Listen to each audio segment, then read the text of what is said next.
Hello，我是来自马来西亚的 Tracy Chan。我要感谢来自波兰的 Sylvia Ziter-Zoe 提名我参与阿拜浪潮 The 阿拜 Wave 国际挑战。这项挑战是由哈萨克文化推广者、阿拜浪潮创始人 Maxim Ponomarenko 发起的，目标是收集至少180个来自世界各地的声音，象征性庆祝阿拜诞辰180周年。阿拜库南巴耶夫1845年至1904年，是哈萨克斯坦著名诗人、哲学家、思想家，被誉为哈萨克诗圣。他的思想深受东方古典文化与西方启蒙思想的影响，倡导教育、理性和民主觉醒。阿拜的作品多为口头流传，后被整理汇编为《阿拜真言录》，内容涵盖民俗、哲理、文化和民族精神，在哈萨克文化中地位极高。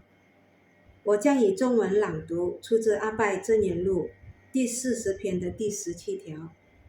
这句格言表达了一个永恒的哲理，不仅反映了阿拜深邃的人文关怀，也道出了时代发展与代际传承的真谛。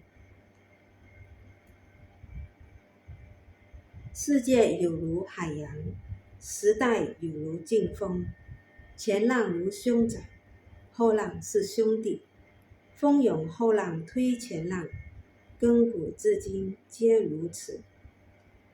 世界有如海洋，象征浩瀚无垠、变化起伏的人类世界。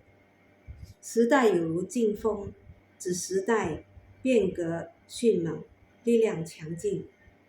前浪如兄长，后浪是兄弟，蜂拥后浪推前浪，比喻前人开道，后人承续，彼此相互推动，时代传承不息。亘古至今皆如此，指自古以来没有改变过。